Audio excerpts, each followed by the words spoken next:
Okay, கர்த்தருடைய வசனம் ஸ்தோத்திரம். இயேசு நாமத்தினால உங்களை வரவேற்கிறோம். இன்னைக்கு இயேசு உயிர்த்தெழுந்த நாள். உலகத்திலே ஜனங்கள் சில சபைக்கு நீங்கள் போனால் அவங்க கருப்பு ஊட்டு போட்டிருப்பாங்க. இயேசு செத்து போயிட்டாரே சொல்லி துக்கம் கொண்டாடுவாங்க. ஆனால் நம்ம சபையில் நம்ம பாட்டு பாடி ஆண்டவரை வாழ்த்துகிறோம். ஏன்னா அவர் உயிரோடு இருக்கிறாரு. அப்போ இந்த கால வேளையில் நீங்கள் பேப்பர் பென்சில் தான் எழுந்து கொடுங்க. ஏன்னா பைபிள் தொடர்ந்து பாருங்க. முக்கியமான 2 காரியத்தை நான் பேச போகிறேன். ஒன்று, மதம். எல்லா சொல்கிறாங்க கிறிஸ்டியானிட்டி ஒரு மதம். அப்போ இது மதமா? இது வேற. இது உண்மையான ஆண்டவர் உலகத்துக்கு வந்தார். நீங்கள் பாருங்க. அப்போ இன்னைக்கு கால வேளையில் நம்ம படிக்க போகிறது ஓகே, 1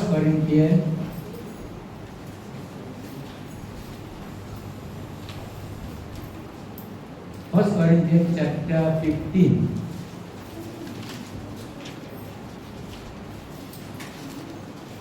ஒன்றாவது வசனத்திலிருந்து 9வது வசனம் வரை ஒரு பேப்பரில் பென்சிலில் நீங்கள் எழுதிக்கொள்ளுங்க. உங்களுக்கு ரொம்ப பிரயோஜனமாக இருக்கும்.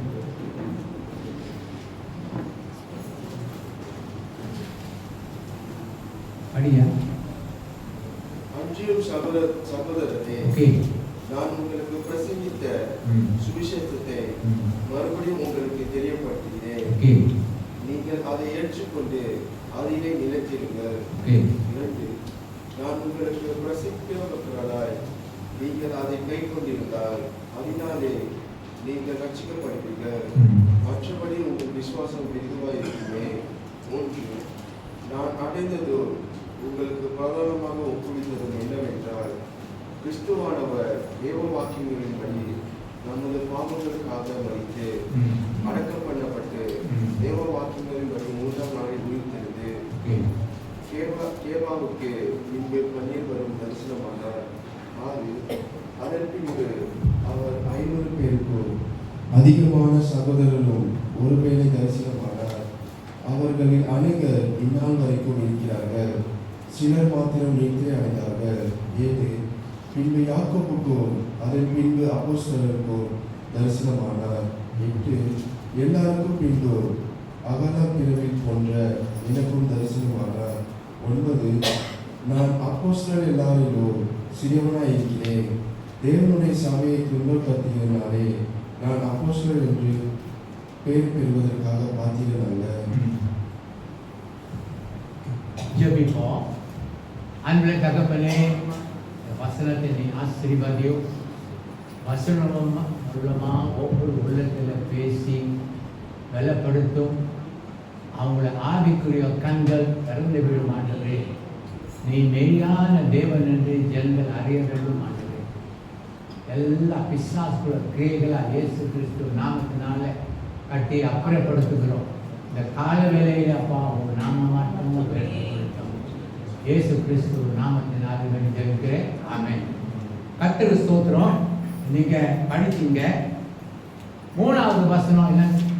ஆண்டவர் இயேசு என்ன செஞ்சாரு சொல்லுங்க. என்ன செஞ்சாரு? 3வது பாவத்துக்காக மரித்தாரு. எழுது கொள்ளுங்க. அப்போ இயேசு உலகத்தில் வந்த நோக்கம் உங்க பாவத்துக்காக, ஏன் பாவத்துக்காக உலகத்துக்கு வந்தார். அப்போ இதுதான் உண்மை. ஓகே, அடுத்த அப்போ குட் ஃப்ரைடே அந்த பைபிளில் அந்த குட் ஃப்ரைடே நீங்கள் பார்க்க முடியும், படித்தா கிடைக்காது உங்களுக்கு. அது ஏன் குட் ஃப்ரைடே ஜனங்கள் எழுதுனாங்கன்னா, நல்ல செய்தி, குட் திங்ஸ் ஹேப்பன், நல்ல செய்தி.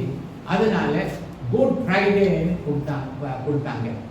ஆனால் கடவுள் பேட் ஃப்ரைடே, அவர் நம்ம பாவத்துக்காக மரித்தார். அவருக்கு பேட்.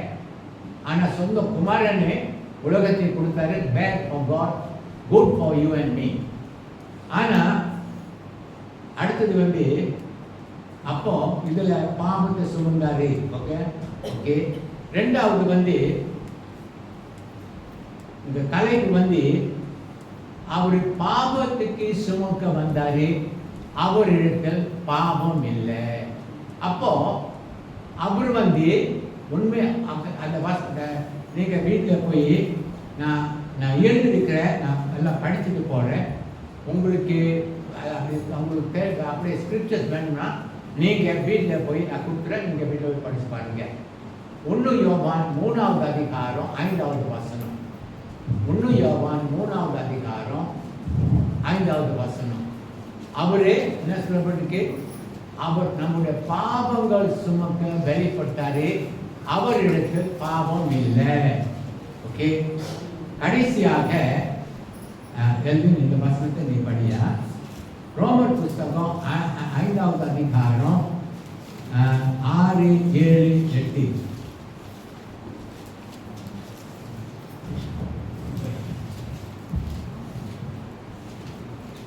அன்றியோ நாம் பலவற்றோடு இருக்கும்போதே குறித்த காலத்தில் கிறிஸ்து அக்கிரமக்காரராக மரித்தார். 7 நீதிமானுக்காக ஒருவன் மரிக்கிறது அறிந்து நல்லவனுக்காக ஒருவேளை ஒருவன் மரிக்க துணிவான். 8 நாம் பாவிகளாய் இருக்கையில் கிறிஸ்து நமக்காக மரித்ததினாலே தேவன் நாம் மேல் வைத்த தமது அன்பை விலக பண்ணினார். ஓகே. 6வது வசனம். இயேசு யாருக்காக மரித்தாரு? நல்ல மனுஷனுக்காக மரிக்கல, அக்கிரமக்காரருக்கு, யார் பாவத்தில் ஜீவிக்கிறாங்களோ, பாவ வழியில் நடக்கிறாங்களோ, பாவத்தை அனுதினமும் செய்கிறாரோ அவங்களுக்காக ஆண்டவர் இயேசு. ஆனால் ஒன்று என்ன, அவருடைய பாவம் இல்லை. அதான் ஒரு ரகசியம். ஓகே. அப்போ அந்த பாவம் உலகத்துக்கு எப்படி வந்துச்சு? இதுதான் பாவம் உலகத்துக்கு எப்படி வந்துச்சுன்னா 1 யோவான் 3வது அதிகாரம் 4வது வசனம். வாட் இஸ் சின்? பாவம்னா என்ன? ஓகே. நியாய பிரமாணத்தை மீறுகிறதே பாவம். பாவம்னா என்ன? நீங்க நியாயப்பிரமாணம் கடவுள் ஒரு கட்டளை கொடுத்திருக்கிறாரு. அந்த கட்டளை நீங்க மீறி நடக்கும் போது அது பாவம். எவ்வளோ நீ கடவுளுக்கு உண்மையாக ஜீவிச்சு அவ்வளோ உங்களுக்கு நல்லது. சரிங்களா? அப்போ ஆதாம் ஏவாள் என்ன செஞ்சாங்க? ஆண்டவர் சொன்னாரு, அந்த பழத்தை சாப்பிட்டா நீங்க சாகவே சாவார். ஆனா அவர் ஆதாம் ஏவாளி அந்த பழத்தை சாப்பிட்ட பிறகு அவங்க செத்து போயிட்டாங்களா? உயிரோடு தான் இருக்கிறாங்க. ஆனா பிசாசு எதுக்காக அந்த பழத்தை அவங்க சாப்பிட சொன்னா தெரியுங்களா? உங்களுக்குள்ள ஒரு ஆத்மா இருக்கு. ஆத்மா கடவுள் மனுஷன் படிக்கும்போது எப்படி படித்தாரு? மண்ணை எடுத்து உருவாக்கி, ஆதியாகமம் 2:7 எழுதி கொள்ளுங்க. ஆதியாகமம் அப்போ உருவாக்கி ஜீவ சுவாசத்தை ஊதினாரு. மனுஷன் ஜீவ ஆத்மா ஆனாரு. நீங்க நானே எல்லாரும் கேரக்டர்ஸ் ஐடியலோ லைக் கிரைஸ்ட். அப்போ பிசாசு என்ன செஞ்சாரு? அவர்கிட்ட ஒன்றும் செய்ய, கடவுள்கிட்ட ஒன்றும் செய்ய முடியாது. யார் உண்டாக்கினாரோ அவங்க என்ன செஞ்சாரு? கடவுளுக்கு ஒரு பிரிவினை உண்டாச்சு. அதான் பிரிவினை உண்டாச்சு. பாவம் என்ன செஞ்சது? மீறல் பாவம். அப்போ பாவம் உங்களுக்கு நம்ம கடவுளுக்கு ஒரு பிரிவினை உண்டாயிடுச்சு. ஓகே. அப்போ பிரிவினை வந்தா அப்போ ஆண்டவர் இயேசு என்ன செஞ்சா தெரியுங்களா? இது இந்த வசனம் ரொம்ப முக்கியம். ரோமர் புஸ்தகம் 5:12 படியா. நான் இங்கிலீஷில் அப்புறம் படிக்கிறேன். நல்லா கேளுங்க அந்த வாசனத்தை. அப்படியே புதுசா பாபு நான் என்ன அப்படி ஸ்லோவா படியா. ஓகே. சரியா? இப்படியாக ஒரே மனுஷனாலே பாவமும் பாவத்தினாலே மரணமும் உலகத்தில் பிரவேசித்தது போல எல்லா மனுஷனும் பாவம் செய்தபடியால் மரணம் எல்லாருக்கும் வந்தது போலும் இதுவும் ஆயிடுச்சு. அதுதாங்க கேளுங்க இங்கிலீஷ்ல by one man sin entered into the world and death by sin. சரிங்களா? sin வந்த உடனே மரணம் வந்துச்சு. அப்போ so death passed to all men for that all men have sinned. பாருங்க, ஒரு மனுஷன் எவ்வளோ ஒரு கெடுதல் உலகத்துக்கு கொண்டு வர்றார் வந்திருக்கார். அப்போ நீங்க நானே எவ்வளோக்கு எவ்வளோ கடவுளுக்கு மீறி நடக்காம அவரு பாதையில் நடக்கும் போது பிசாசை உங்களை ஒன்றும் செய்ய முடியாது. ஆனால் நீங்கள் கடவுள் கீழ்ப்படி நடக்கும் போது உங்களுக்கு கடவுள் என்ன செய்வானா உங்கள் குடும்பத்தை ஆசீர்வாது. ஓகே, அப்போ ஒரு டீச்சிங் மாதிரி உங்களுக்கு சொல்லி கொடுக்குறேன். What did Jesus two for us?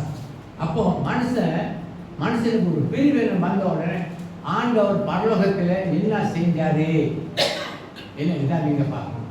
அப்போ பரலோகத்தில் அவர் மனுஷனாக வராம, அப்ப சரி நேராக வராம மனுஷ ஊதாரம் எடுத்துட்டு அவர் உள்ளத்தில் என்ன இல்லை, பாவம் இல்லை.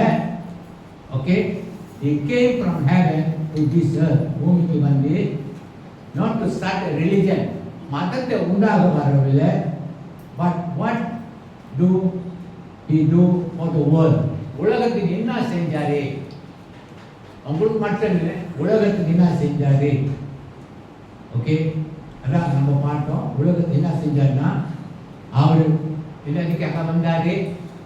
உங்க பாவங்கள் சுமக்க அவரு உலகத்துக்கு வந்தார். அப்போ இங்க பாருங்க, அப்போ இந்த வசனத்தை நம்ம எல்லாரும் படிப்போம். 1 பேதுரு 2வது அதிகாரம் 24வது வசனம் படிப்பாங்க. இதுதான் கடவுள் வந்து ஒரு பெரிய தியாகம். இதுதான் உங்க ரியலி கடவுள் நினைச்சு அந்த வசனம் படிக்கும் போது கிராய் உங்களுக்கு கண்ணில் தண்ணி வரும். 1 பேதுரு 2வது அதிகாரம் 24வது வசனம். நாம் பாவங்களுக்கு செத்து நீதிக்கு பிழைத்திருக்கும்படி அவர் தாமே நமது சரீரத்திலே நம்முடைய பாவங்களை சிலுவையின் மேல் சுமந்தார். ஓகே, அவருடைய தழும்புகளால் குணமாகுது. கேளுங்க, 2 காரியத்தை அங்கே நடந்திருக்கு. அப்போ எங்க பாருங்க எல்லாரும், அவரு எல்லா பாவம்னா இந்த உலகத்தின் பாவம். உலகத்தில் 7 billion people living in the world, அவங்களுடைய பாவம் சிலுவையில் மேலே சுமந்தாரு. உலகத்தில் சாபங்கள், பாவங்கள், நோய்கள், வியாதிகள் சிலுவையில் சுமந்தாரு. எல்லா சாபம் எல்லாம் சுமந்துட்டு என்ன செஞ்சாரு? 3வது நாளில் உயிர் தெழுந்தார். இதான் உயிர் தெழுந்தார். ஓகே, கேளுங்க, உங்க பாவத்தை அவர் சுமக்கிட்டாரு. நீங்க யாரு? இதான் ஒரு கேள்வி. உங்க பாவம் எல்லா பாவம் அவர் சுமக்கிட்டாரு. நீங்க யாரு சொல்லுங்க? நீதிமான். பாருங்க, நீதிமான உடனே நீதிமான், எல்லாரும் நீதிமான் ஆயிட்டீங்க. எதனால? அவங்க ரத்தம் மூலமா நீதிமான் ஆயிட்டீங்க. அப்போ இப்போ உட்கார்ந்திருக்கிற நீங்க மட்டும்தான் நீதிமான். புரியுதா? உட்கார்ந்து நீங்க மட்டும்தான் நீதிமான். ஆனா உலகத்து ஜனங்களுக்கு ஆண்டவர் இயேசு உங்க பாவத்துக்காக மரித்தார் தெரியாது. உங்க பக்கத்து நெய்பர் தெரியாது. உலகம் யாருக்கு தெரியாது, உங்களுக்கு மட்டும்தான். உண்மை சொல்ல, we are very blessed. கடவுள் சொல்றாரு, நீ என்னை தெரிந்து கொள்ளவில்லை, நான் உன்னை தெரிந்து கொள்ள. பாருங்க, நம்ம என்ன படிப்பு நம்மளுக்கு இருக்கு, என்ன அந்தஸ்து இருக்கு. ஆனா உங்களே ஜெரமியா புஸ்தகம் சொல்லப்பட்டிருக்கு, நீ தாய் வயிற்றில உருவாக்குறதுக்கு முன்னே அவர் அறிந்திருக்கிறாரு. அப்போ பவுல் சொல்றாரு, தாய் வயிற்றுல இருந்து என்னை ஆண்டவர் பிரிச்சு எடுத்தாரு. எதுக்காக? ஒரு கேள்வி கேட்டீங்களா?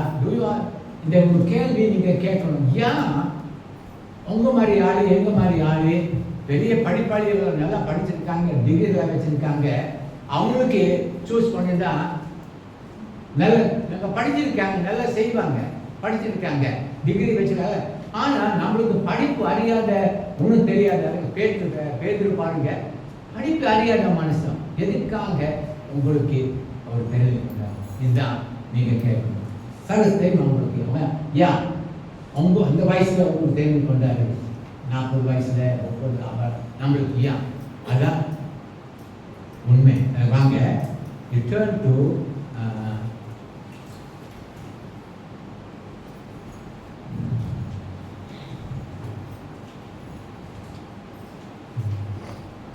கொரிந்தியர் புஸ்தகம் 1 Corinthians chapter 5 verse 18.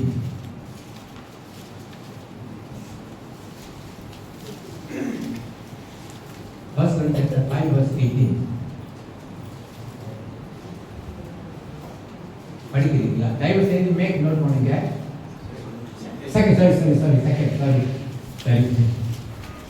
Very important scripture. நமக்கு பிசாசு மறைந்து வச்சிருக்கிறாரு.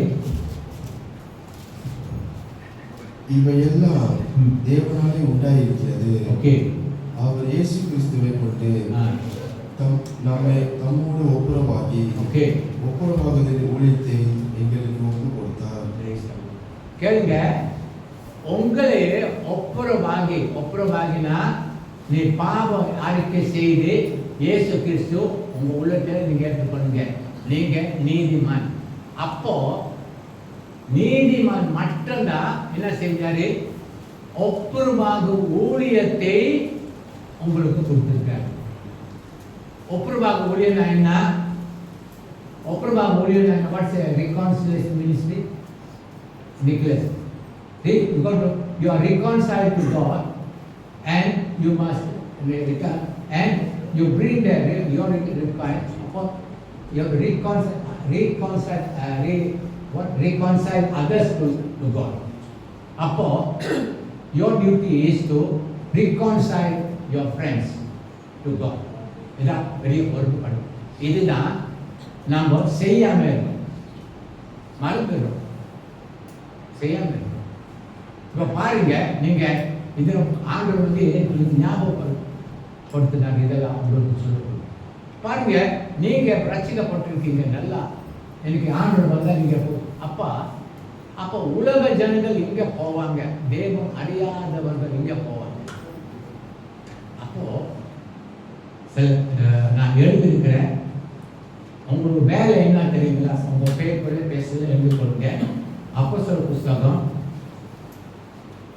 26வது அதிகாரம் 18வது வசனம். 4 காரியத்தை உங்களுக்கு கடவுள் பொறுப்பு செய்யறதுக்கு பொறுப்பு கொடுத்திருக்கிறார். யாராவது படிக்கிறீங்களா? எழுதி படிங்க.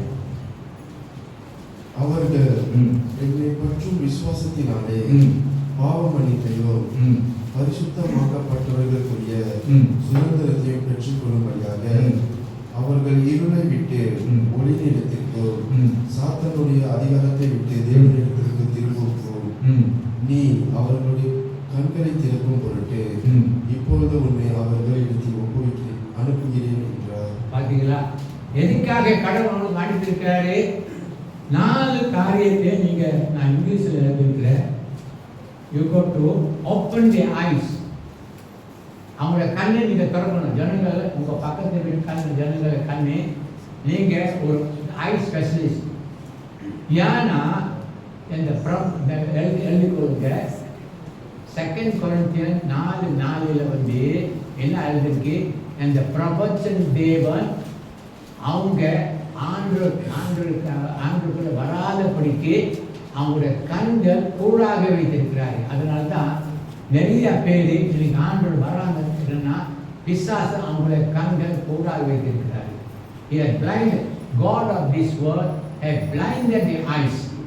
இது உங்களுக்கு தெரியும், இயேசு ஆண்டவர். ஆனால் அவங்களுக்குள்ளே ஒரு ஸ்கேல் இருக்கு. அவங்க ஸ்கேல், உங்கள் கண்ணில் ஒரு இது இருக்கு, ஸ்கேல். அப்போஸ்தலர் பவுல் ஆண்டவருக்குள்ள ஜெபிச்ச பிறகு ஸ்கேல் கீழே விழுந்த உடனே இயேசு ஜீசஸ் அவர் தேவகுமாரன். அவ்வளோ நாள் அவருக்கு போலுக்கு தெரியாது கடவுள் வந்து இயேசு வந்து ஒரு கடவுள் தெரியாது. ஆனால் நீங்கள் அப்போஸ்தலர் புஸ்தகத்தில் 9:18 நீங்கள் படிக்கும் போது அவர் ஜபிக்க ஆனால் அனாயா அவர் சந்திக்கிறதுக்கு முன்னே 3 நாள் உபவாசம் எடுத்து ஜபிச்சிருந்தாரு. அந்த ஜபம் நான் என்ன செஞ்சேன்னா, அவங்க கண்ணில் ஒரு ஸ்கேல் இருந்துச்சு. அது உழுந்த உடனே என்ன செஞ்சு அவங்கள்ட்ட யாரும் சொல்லலை, இயேசு போய் இயேசு சன் ஆஃப் காட்னி. உடனே அடுத்த நிமிஷமே அவர் போய் இயேசு தேவனுடைய குமாரன், இயேசு தேவனுடைய ஸ்கேல். ஆனால் பிசாசு இந்த பிரபஞ்ச தேவன் அவங்கள கண்ணை கூடாக வைத்திருக்கு. அதனால தான் நீங்கள் போய் சொன்னால் எல்லாம் வந்தவங்க எல்லாம் ஏன் கண்ணு கூடாது. அந்த I will show you turn to book of Acts chapter 9:18. தயவு செஞ்சு எழுதுக்கொள்ளுங்க. உங்க கண்ணு திறக்கப்பட்டிருக்கு. அதனால தான் நீங்க சபைக்கு வரீங்க. உடனே அவன் கண்களில் இருந்து மீன் செதில்கள் போன்றவைகள் விழுந்தது. எதனால ஒன்று தெரியுங்களா? ஜபிச்சார். நீங்க கீழே 4வது 14வது வருஷம் நீங்க படிக்கும் போது 3 நாளில் இரவும் பகலும் சாப்பிடாம ஜபிச்சுட்டு இருந்தாரு. அப்போ நம்ம கண்ணு ஏன் திறக்காம இருக்கு தெரியுங்களா? நம்ம வந்து ஜபம் அலட்சியமா நினைக்கிறோம். ஜபம் வந்து அலட்சியமா நினைக்கிறோம். ஜபிக்கணுமா? ஆனா அதான் பிசாசு உங்களை நம்மளை அடிமையாக வச்சிருக்கிறார். அப்போ அப்போஸ்தலர் புத்தகத்தை நீ பார்த்து 9:14 அவரு கண்ணை குருடாக்கி அப்படிதான் அண்ணனை போய் போகும்போது ஆண்டவர் சொன்னாரு, அந்த அந்த அந்த அந்த ரோட்ல நீ போ, இந்த மனுஷன் ஜபிச்சுட்டு இருக்கிறாரு, அவருக்கு பயணமே. அவர் சொன்னாரு அவர் ஜபிச்சுட்டு இருக்கா. அவர் அப்போ உங்க வாழ்க்கையில ஜபம் தான் ரொம்ப ரொம்ப முக்கியங்க. ஜபம் அப்போ ஜபிச்சனால அடுத்த நாளே பாரு வாட் ஹேப்பன் பாருங்க. படி சத்தம் படி. கீழே அவன் பார்வை அடைந்து ஓகே எழுந்திருந்து ஓகே ஞானஸ்நானம் பெற்றார். ஓகே 19 பின்பு அவன் போஜனம் பண்ண பலப்பட்டார். ஓகே சவுல் தமஸ்குவில் சீஷனுடனே சில நாள் இருந்து. ஓகே 20 தாமதமின்றி கிறிஸ்து தேவனுடைய குமாரர் என்று தேவாலயங்களில் பிரசங்கித்தார். அவ்வளோ நாளில் he was against Christ. ஆண்டவர் against இருந்தார். ஆனால் அந்த கண்ணில் விழுந்த பிறகு என்ன யாரு போய் சொல்லல, இயேசுதான் மெய்யாங்க. அப்படி ஆண்டவர் அவர் வெளிப்படுத்தினார். அப்போ இப்போ வந்து அப்போ உங்களுக்கு வந்து உங்களுக்கு பர்சனாக ஏற்பட்டிருக்கு. You have to pray for them. Pray அவங்க கை வச்சு ஜெபிக்கணும். ஏன்னா கடவுள் சொல்லுங்க ஜெபிக்க சொல்லு. அப்போ ஜெபிக்கும் போது ஆண்டவர் அவங்கள கண்ணு திறப்பாரு. Okay open the eye spiritual eye darkness to light. நான் சொல்லல அவங்க இருள இருக்காங்க. எப்படி இருள பிசாசு அவங்கள கண்ணு கூட அதை வைத்திருக்கிறாரு. அதனால தெரியாது அவங்களுக்கு. அப்போ you have to go and bring them to light. Special மீட்டிங்க்கு நீங்க என்ன செய்யணும்? கொண்டு வரணும். அப்படின்னா பாஸ்டர் ஜெபிச்சதா அப்படின்னா ஐயோ எத்தனை நாள் நான் இருள இருந்தேன். many people have confessed. அப்போ 2வது. அப்போ 3வது power of darkness to God. பிசாசு அதனால நீங்க ஸ்பெஷல் மீட்டிங் வைக்கும் போது யார் ஜனங்கள் வராம இருக்காங்க? பவர் ஆஃப் டார்க்னஸ் அவங்கள கட்டிப்படுத்தி வச்சு. அப்போ power of Satan to God. So அந்த விசுவாசிக்காக நம்ம தொடர்ந்து ஜெபிக்கணும். ஆண்டவரே அந்த கட்டிலிருந்து அவரை விடுவியும், கட்டிலிருந்து விடுவியும். அப்புறம் இங்கே ஜெபிக்க ஆண்டவர் என்ன செய்வார்? கட்டு விடுவிப்பார். அப்போ சபைக்கு வருவார். அப்போ 4வது வந்து பாவம் மன்னிப்பு. அப்போ பாவம் மன்னிப்பு எப்படி? தெரியுங்களா? இயேசு அவங்களுக்காக ஜெபிக்கணும். சபைக்கு வாங்க நிறைய பேர் சபைக்கு வாங்க உட்கார்ந்துட்டு இந்த 3 காரியம் 4வது வாங்க சிஸ்டர், உங்களுக்காக நான் ஜெபித்து பாவ அறிக்கை செய்து இயேசுவை சொந்த ரட்சகராக ஏற்றுக்கொள்ளணும். அப்போ 4 காரியத்தை உங்க வேலை உட்காந்துருக்கீங்க. அதனால நான் உங்களுக்கு சொல்றேன், இன்னைக்கு சாவுல் ராஜாவுக்கு ஆண்டவர் தெரிந்து கொண்டாரு.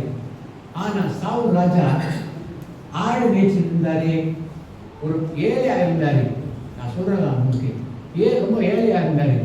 ஆனால் சிங்காசனத்தில் உட்கார்ந்த பிறகு கடவுள் பண்ணு. சம்டைம் நம்ம நல்ல பதவியில் உட்கார்ந்த பிறகு கடவுள் நமக்கு என்னென்ன செஞ்சிருக்கு மறந்துடும். சாவுல நோக்கம் என்ன நோக்கம்? போய் சத்தியத்தை சொல்லணும், அவங்களோட வேலை. அதனால ஆண்டவர் ஒரு வார்த்தை சொன்னாரு, நேத்தான் படித்தேன். 1 சாமுவேல் 15 என்ன படிக்கு 11 and 15 அவரை தெரிந்து கொள்வதற்காக நான் மனஸ்தாபப்படுகிறேன். ஆண்டவர் சொல்றாரு, அவர் தெரிந்து கொள்வதற்காக நான் மனஸ்தாபப்படுகிறேன். அந்த மாதிரி மனஸ்தாபம் உங்கள் மேலே வரக்கூடாது. நீங்கள் ஒரு தீர்மானம் எடுக்கணும். பாருங்க, எவ்ரி டே, ஒவ்வொரு நாளையும் இயேசு இல்லாமல் எத்தனை பேர் மறிக்கிறாங்க. ஓகே, அப்போ 2வது அப்போஸ்தலர் புத்தகம் 4:12 படியா.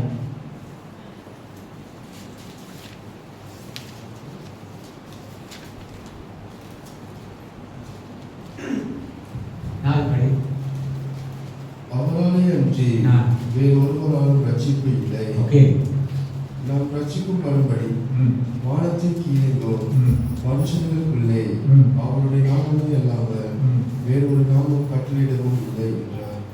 கேளுங்க, ஒரே நாமம் கடவுள் கொடுத்திருக்கிறாரு.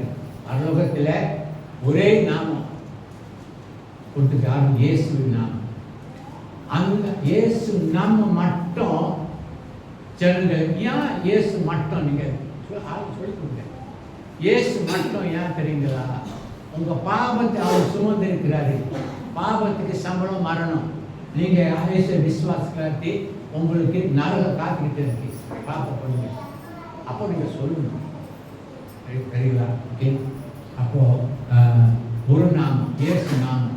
அப்போ இது உலக ஜனங்கள் இயேசு நாமனா ஆளுகள் என்ன சொல்றாங்க? இயேசு யாரு? ஒரு ப்ராஃபெட். ஜனங்கள், உலக ஜனங்கள் சொல்றாங்க.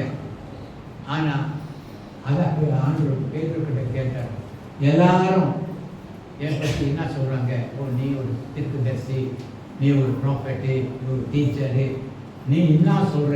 It is very important. உங்கள் வாழ்க்கையில் ஒரு ரெவலேஷன் இருக்கணும். நீ யாரு? ஜீவனுள்ள தேவனுடைய குமாரன். You must know he is your God. You must know அவர் உங்கள் கடவுள். You must know. கடைசியாக லூக்கா புஸ்தகம்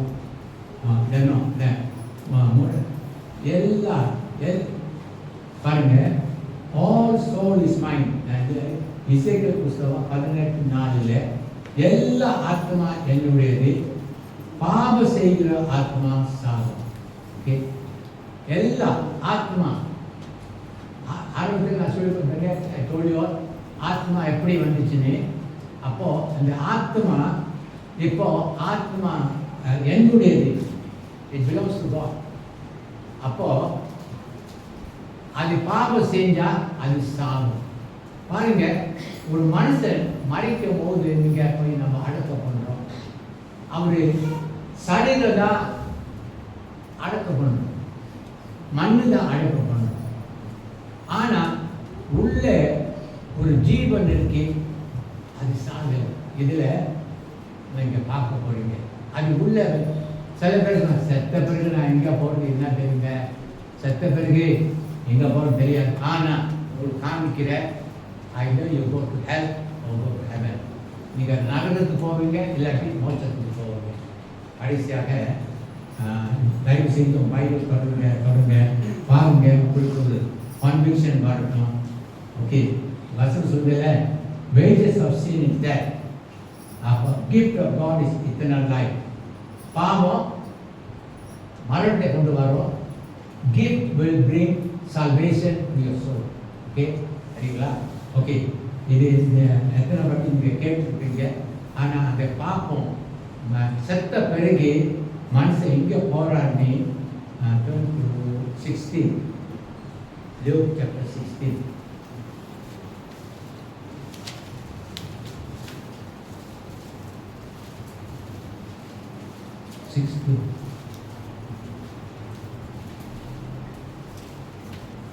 பத்தொன்பதுலேருந்து படியா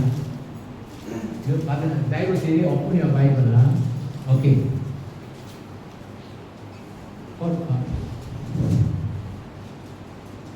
ஓகே படியா 19:25 வரை படி. ஐஸ்வர்யமுள்ள ஒரு மனுஷன் இருந்தான். அவன் ரத்தம் பாரமோ விலையேற பெற்ற வஸ்திரமும் தரித்து அமிதினமும் சொந்தமாய் வாழ்ந்து கொண்டிருந்தான். 20 லாசரு என்னும் பெயர் கொண்ட ஒரு தரித்திரனும் இருந்தான். அவன் பருக்கள் நிறைந்தவனாய் அந்த ஐஸ்வர்யவானுடைய லாசருக்கு இருந்தது. 21 அவனுடைய மேஜையில் இருந்து விழுந்த துணிக்களாலே தன் பசியை ஆற்ற ஆசையாய் இருந்தான்.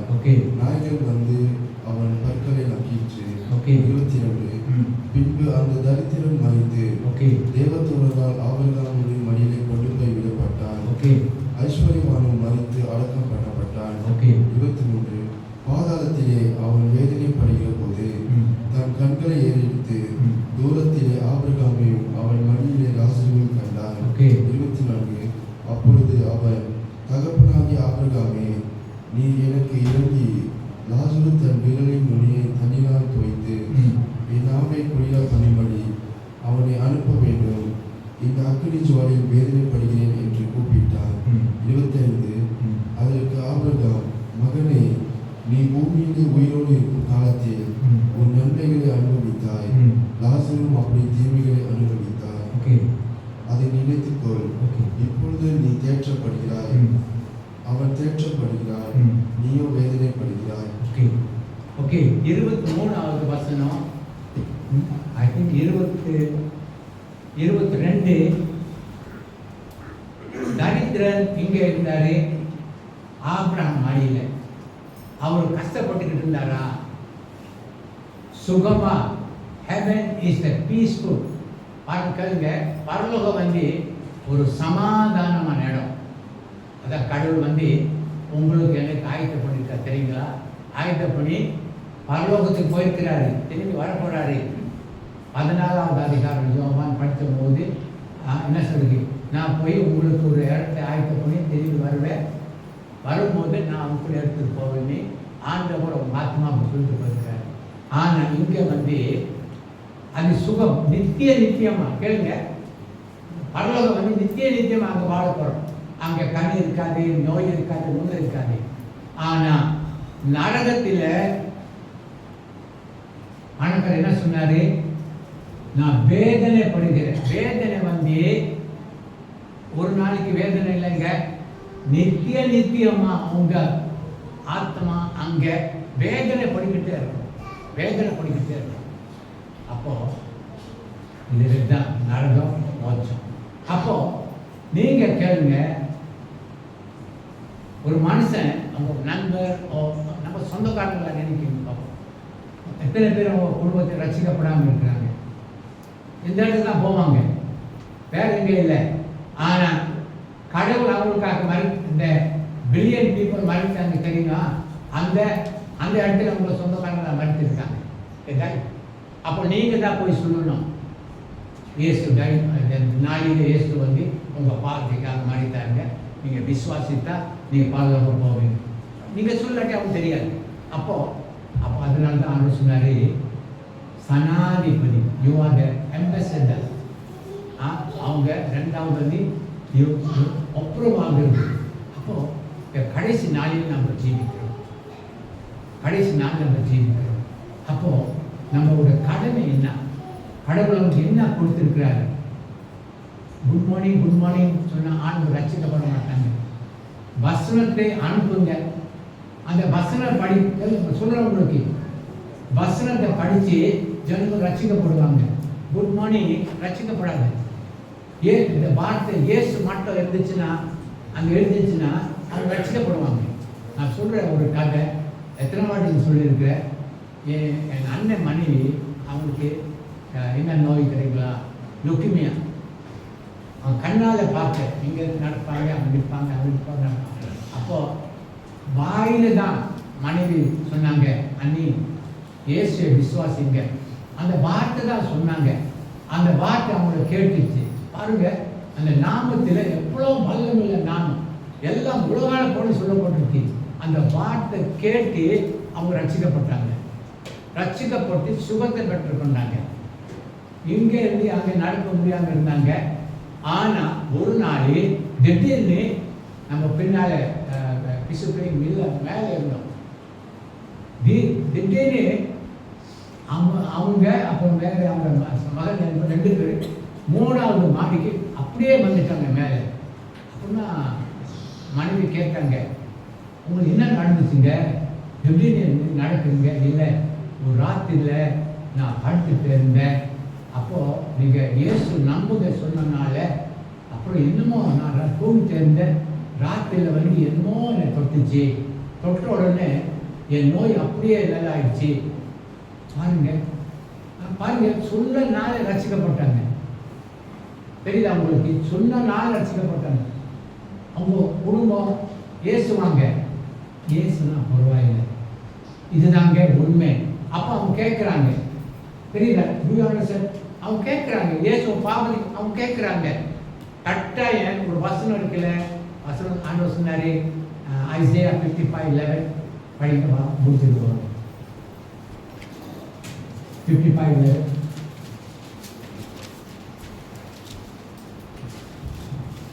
அப்படியே என் வாயிலிருந்து புறப்படும் வசனம் கேளுங்க. அது வெறுமையா என்னிடத்திற்கு திரும்பாமல் அது நான் விரும்புகிறதை செய்து நான் அதை அனுப்பிய காரியமாகும்படி வைக்கும். அனுப்பிய காரியமாக செய்யும். அப்போ பாருங்க, நல்ல அந்த வசனத்தை படிக்க அது அனுப்பி அது என்ன செய்யும்?